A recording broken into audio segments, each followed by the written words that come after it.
ഒരുപാട് ഘട്ടങ്ങൾ കഴിഞ്ഞു പോയി. അപ്പോഴൊക്കെ സമസ്തയുടെ കൂടെ ഉറച്ചു നിന്ന ഒരാളാണ് ഞാൻ. സമസ്ത എന്നെ ഒഴിവാക്കിയപ്പോഴും ഞാൻ സമസ്ത ഒഴിവാക്കിയില്ല. ഒരു ലാഭമൊന്നും കരുതിയല്ല അങ്ങനെയൊക്കെ ചെയ്യുന്നത്.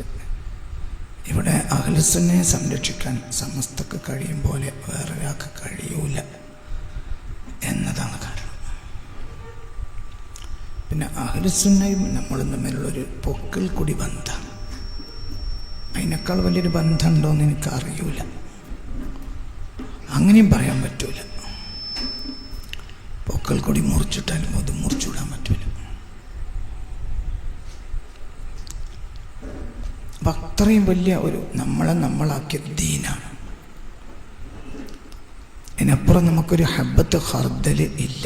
ഒരു അണുമണി തൂക്കം ദീനിനപ്പുറം നമുക്കില്ല.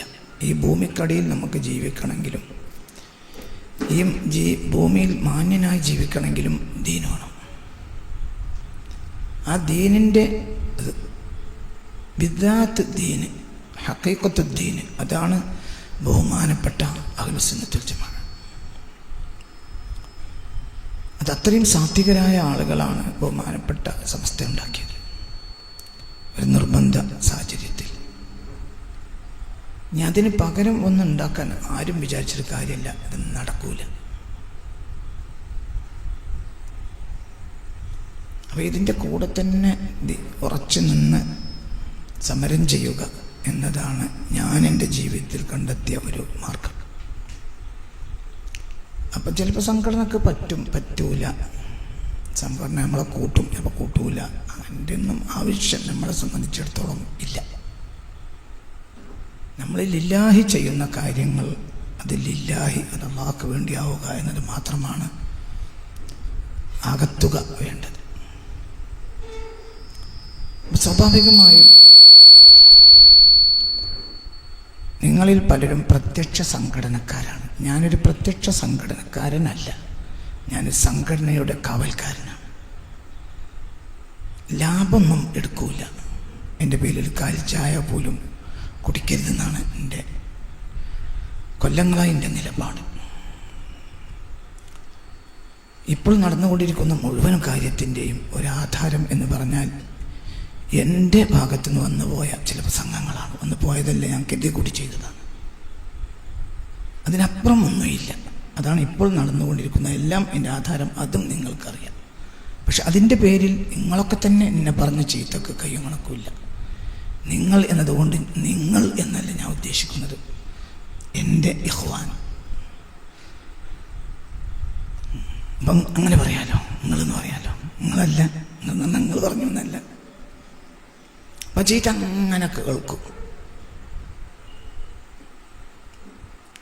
ഒരു കാര്യങ്ങൾ പറ്റാത്തത് ആയിരിക്കും പറയാം. പറ്റുന്നത് പറയാനോട് സമൂഹത്തിന് മാറ്റം ഉണ്ടാവില്ല. പറ്റാത്തത് പറയണം. നമുക്ക് കടവിൽ കയറണമെങ്കിൽ ഒഴുക്കിനെതിരെ നീന്തണം.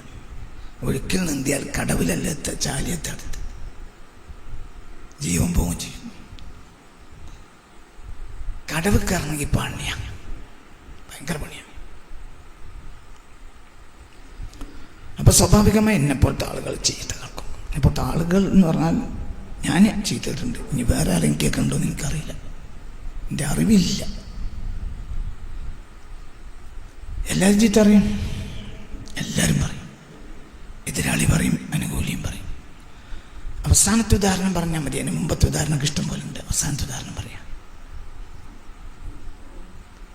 അവസാനത്തെ ഉദാഹരണം പറയാം. പട്ടിക്കാട് ജാമിഅ നൂരിയയിൽ കിതാബ് തൗഹീദ് കവിതയാക്കിയ ആൾ ക്ലാസ് എടുക്കേണ്ടത് ഞാൻ പറഞ്ഞു കഴിഞ്ഞ ആഗസ്റ്റ്. അതിൻ്റെ പേരിൽ ഞാൻ കേട്ട ചീത്തക്ക് കയ്യും കണക്കുമില്ല. സ്വഹാബികൾ സ്വാഭാവിക ചീത്ത പറയും. പക്ഷെ ഏറ്റവും കൂടുതൽ ചീത്ത പറഞ്ഞത് ഷജറകൾ. സോഷ്യൽ മീഡിയയിൽ ഇപ്പോഴും അവരുടെ ഷജറകളുടെ പ്രസംഗങ്ങൾ കിടക്കുന്നുണ്ട്. എന്നാൽ ഷജറ നേതാക്കന്മാർക്കറിയാം, ഞാൻ വെറുതെ പറയല്ല. കാര്യമില്ലാതെ അയാളത് പറയില്ല. ഒക്കെ എന്നെ പറ്റി അറിയാൽക്കൊക്കെ അറിയാം. എന്നാൽ ഏതെങ്കിലും ഒരാൾ പറഞ്ഞു കാസിമിനെ പറ്റി അങ്ങനെ പരസ്യമായി മോശം പറയാൻ പാടില്ല. അയാൾ കഷ്ടപ്പെട്ട് അധ്വാനിച്ച് കണ്ടുപിടിച്ചിട്ട് പറയുന്നതാണ്. അതുകൊണ്ട് സമൂഹ നന്മക്ക് വേണ്ടി പറയാണ് എന്ന് ഒരു ശജറ നേതാവ് പോലും പറഞ്ഞില്ല. എന്നെ കുറ്റം പറഞ്ഞ കേസ് വീഡിയോ അങ്ങനെ തന്നെ കിടക്കുന്നുണ്ട്. അതിനുശേഷം സമസ്ത ഏറ്റെടുത്തു. ആ 100% ശരിയാണെന്ന് ബഹുമാനപ്പെട്ട സമസ്ത കേരള ജമിയത്തുൽ ഉലമ കണ്ടെത്തുകയും സമസ്ത തീരുമാനമെടുക്കുകയും ചെയ്തു. എന്നാൽ ഈ പറയപ്പെട്ട ആൾ ഒരു മാപ്പ് പറഞ്ഞില്ല. ഒന്ന്, ഞാൻ അത് പെണ്ണൂറ്റി ചാടിയതല്ല, വയസ്സുണ്ട്. ഞാൻ പെണ്ണൂറ്റി ചാടിയല്ലോ, ആണോ? ഞാൻ പെണ്ണൂറ്റി ചാടിയല്ല. ഞാൻ ഏതെങ്കിലും കാല് തെറ്റി വീണിട്ടും പെണ്ണൂറ്റി ചാടിയതല്ലത്. വയസ്സുണ്ട് കുറേ. ഇവരൊക്കെ കാലുമ ചെവപ്പ് മാറാത്ത കുട്ടികളായി ഷജർ കുട്ടികൾ. ഞാൻ ഷജർക്കെതിരല്ല, ഞാൻ ഒന്നിനെതിരല്ല, ഞാൻ ദീനിന് മാത്രമാകൂല. അപ്പോൾ ചിലത് പറഞ്ഞു. അതുകൊണ്ട് ഞാൻ പൊതുപരിപാടിക്ക് പോകാറില്ല, വലിച്ചു കൊണ്ടുവരണം. ഇന്ന് നേരം വിളിച്ചിട്ട് പറഞ്ഞിട്ടുണ്ട് ഇതിന് ഞാൻ വരുന്നില്ല. ഇന്നലെ പലവട്ടം പറഞ്ഞിട്ടുണ്ട് ഇതിന് ഞാൻ വരുന്നില്ല.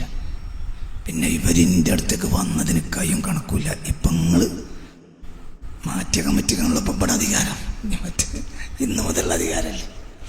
ഇല്ല, അങ്ങനെ തന്നെയല്ലേ? പറയും മനുഷ്യന്മാർ. ഇന്നിവിടെ നിങ്ങൾ മാറ്റിയ കമ്മിറ്റിയാണല്ലോ നിലവിലിത് നടത്തുന്നത്. ഇവരിൻ്റെ അടുത്ത് വന്നതിന് കയ്യും കണക്കില്ല. അപ്പോഴൊക്കെ ഞാൻ അവരോട് പറയും, നിങ്ങൾ ഇന്നെ വിളിക്കരുത്, എനിക്കതിലൊന്നും ഇഷ്ടമല്ല. പുറത്ത് പോയിട്ട് പറയാൻ ഇഷ്ടമല്ല. എന്തുകൊണ്ട്? ഞാൻ പറയണത് അപ്പം ഇഷ്ടമില്ലാത്ത ഒരാൾ നിങ്ങളെ പുറത്തൊരാളിയെ കൂട്ടത്തിലുണ്ടാവും. പിന്നെ അത് ശരിയാണെന്ന് അയാൾക്ക് മനസ്സിലാകണമെങ്കിൽ 6 മാസം കഴിയണം. നിലവിൽ സദസ്സ് അലങ്കോലപ്പെടുത്തും.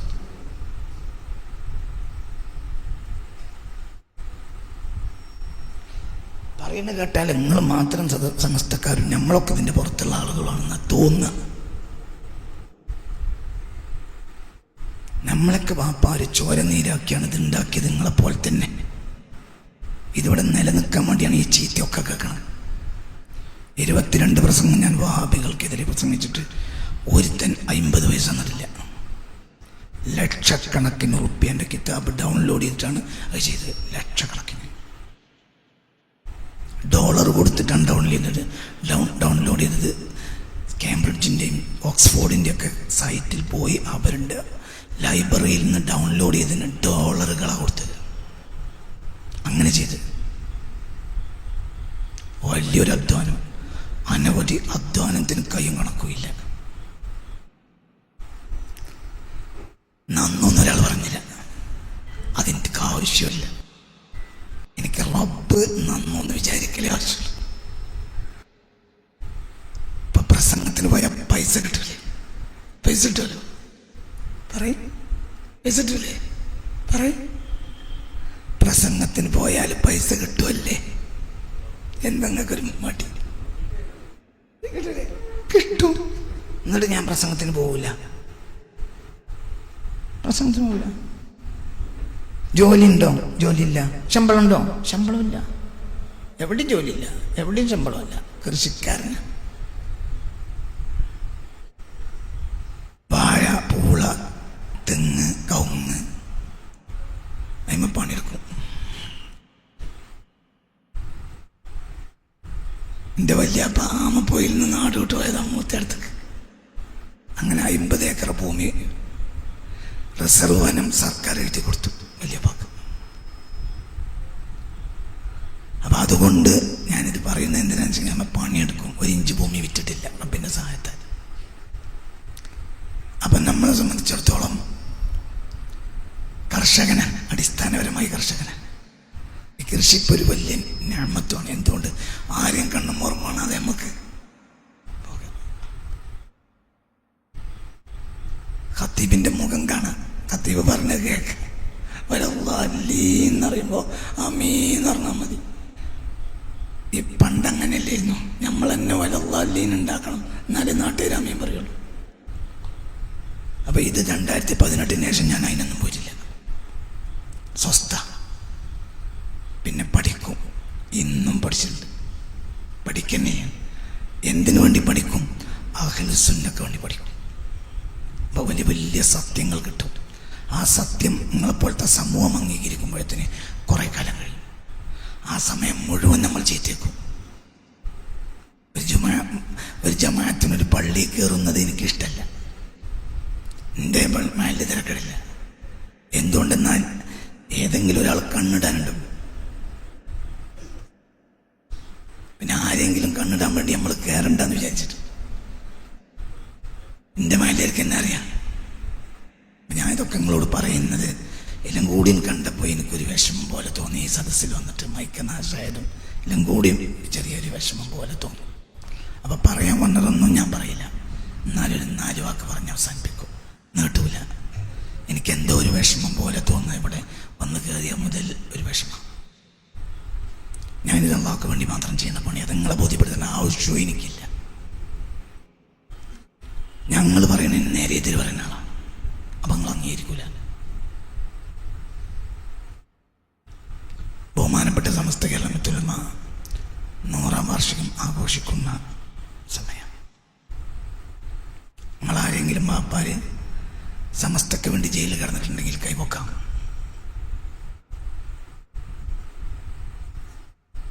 നിങ്ങളാരെങ്കിലും വാപ്പാര് ഭാര്യയുടെ പണ്ടം വിറ്റിട്ട് സമസ്തയ്ക്ക് വേണ്ടി കേസ് നടത്തിയിട്ടുണ്ടെങ്കിൽ കൈവക്കാം. എൻ്റെ വന്നാൽ കൈവക്കാൻ പറ്റിയ ആൾ ഞാനാണ്. എൻ്റെ വാപ്പ സമസ്തയ്ക്ക് വേണ്ടി മഞ്ചേരി ജയിലിൽ കിടന്നിട്ടുണ്ട്. എൻ്റെ വാപ്പ എൻ്റെ ഉമ്മാൻ്റെ പണ്ടം മുഴുവൻ വിറ്റിട്ട് മഞ്ചേരി കോടതിയിൽ കേസ് നടത്തിയിട്ടുണ്ട് സമസ്തക്ക് വേണ്ടി. അതൊക്കെ അറിയുന്ന ആയിരക്കണക്കായ ആളുകളെ ഞാൻ കണ്ടിട്ടുണ്ട് ഇന്ന് കുട്ടിക്കാലത്ത്, ഈ അടുത്ത കാലം വരെ. വണ്ടൂര് ചേകനൂര് വന്നിട്ട് പ്രസംഗിച്ചു. അപ്പോൾ വാപ്പ സമസ്തൻ്റെ ആളാണ്. അന്ന് എന്നും മരിക്കുമ്പോഴും സമസ്തൻ്റെ ആളാണ്. സമസ്ത എന്ന് പറഞ്ഞാൽ ജീവന. ഏറാട് സമസ്ത ഉണ്ടാക്കിയതൊക്കെ എൻ്റെ വാപ്പ കഷ്ടപ്പെട്ട് ഓടിയതാ. പലർക്കും അറിയാം, എല്ലാവർക്കും അറിയണം, സത്യമാണതൊക്കെ. അപ്പോൾ വാപ്പ പോയിട്ട് പുത്തുപ്പാടത്ത് അസമുസ്ലേര് വീട്ടിൽ പോയി അസമുരരെ വിളിച്ചു. എവിടെ പരിപാടി ഉണ്ടായിരുന്നു. ആ പരിപാടിക്ക് വേറെ ആളെ പറഞ്ഞേച്ച് നിങ്ങളിൻ്റെ ഒപ്പം പോയി നമ്മൾ അസമുരരെ കൂട്ടി കൊണ്ടുവന്നു. അങ്ങനെ ചേകനൂര് പഴയ കാലത്ത് 1960 കാലത്ത് ചേകനൂര് കത്തി നിൽക്കുന്ന സമയം 60കളിൽ അങ്ങനെ ചേകനൂര് വണ്ടൂർ പ്രസംഗിച്ചു. പ്രസംഗം കഴിഞ്ഞപ്പോൾ അപ്പോൾ വാപ്പയും അസമുരരും കൂടെ ബസ്സിന് വന്നിറങ്ങി ഒരു പീടിയൻ്റെ സൈഡിൽ ഇങ്ങനെ കാത്തുന്നു. പ്രസംഗം കഴിഞ്ഞപ്പോൾ അസമുര പറഞ്ഞു, ചേകനൂർ പറഞ്ഞു, ഇനി ചോദിക്കാനുള്ളവർക്കൊക്കെ മുന്നോട്ട് വരാറ്. അപ്പം അസമുരരും വാപ്പയും കൂടെ മുന്നോട്ടുണ്ട്. മുന്നോട്ട് ചെന്ന് പീടിയക്കൊലിമില ചേകനൂരിൻ്റെ പ്രസംഗം. മുന്നോട്ട് ചെന്ന് അടുത്തെത്തിയതോടെ നാട്ടുകാരൊക്കെ കണ്ടു. ആരെ? ബാപ്പാനെ അസമുരനും. അപ്പോൾ ബാക്കിൽ നിന്ന് ഒരാൾ പെട്രോൾ മാക്സിന് എറിഞ്ഞു. പെട്രോൾ മാക്സ് പൊട്ടി, ഇരുട്ടായി, ഏറി നടന്നു. പിന്നെ പോലീസ് വന്നു. പോലീസ് വന്നപ്പോൾ കുറ്റമ്പര തലയിലിട്ടു. കനമ്പര തലയിലാണല്ലോ. അവരൊക്കെ മണ്ടൂർക്കാരാ. ചേകനൂർ പ്രഭാഷകനാ. മുന്നോട്ട് രണ്ടാളും വരുന്നത് നാട്ടുകാരൊക്കെ കണ്ടത്. അപ്പം അക്രമികൾ പോലീസിൻ്റെ FIR-ൽ ബാപ്പി അസമുരരുമായി. അതിനാ ജയിലിൽ കിടന്നത്. സമസ്തക്ക് അന്ന് ഈ സംവിധാനങ്ങളില്ല, പൈസ ഇല്ല, കഷ്ടപ്പാടിൻ്റെ കാല. അങ്ങനെയാണ് ഉമ്മാൻ്റെ പണ്ടം വിറ്റ് കേസ് നടത്തിയത്. അപ്പം നിങ്ങളൊക്കെ എന്നെ തള്ളിയ ഞാൻ പുറത്തു പോവില്ല. നിങ്ങൾ തള്ളിയ ഞാൻ രോമത്തിന് വലിയ വെക്കൂല. കാരണം ഞാൻ അതിൻ്റെ ആളാണ്. ഞാൻ എൻ്റെ വാപ്പത് നയിച്ചുണ്ടാക്കിയതാണ്. അപ്പം ഞാൻ പറയണ വാക്കിനെ പറ്റി നിങ്ങൾ മനസ്സിലാക്കേണ്ടത്, തള്ള ചവിട്ടിയ കുട്ടി ചാവില്ല. നമ്മൾ ചില കാര്യങ്ങൾ പറയുന്നത് ഇത് നേരെ പോകാൻ വേണ്ടിയാണ്. നമ്മൾ നേര് മനസ്സിലാക്കണില്ല, നേര് ചിന്തിക്കണില്ല. അപ്പം അതുകൊണ്ട് ഞാൻ കൂടുതലൊന്നും പറയില്ല. നിങ്ങൾക്ക് ഇഷ്ടമില്ലാത്ത ഒരു കാര്യം മാത്രം പറഞ്ഞ് അവസാനിപ്പിക്കാം. അല്ല, നിങ്ങൾക്ക് ഇഷ്ടമില്ലാത്ത ഒരു കാര്യം മാത്രം പറഞ്ഞ് ഞാൻ അവസാനിപ്പിക്കാം. അതിനൊന്നും നിങ്ങൾ പോരാന്ന് എനിക്ക് തോന്നുന്നു. എന്തുകൊണ്ട്?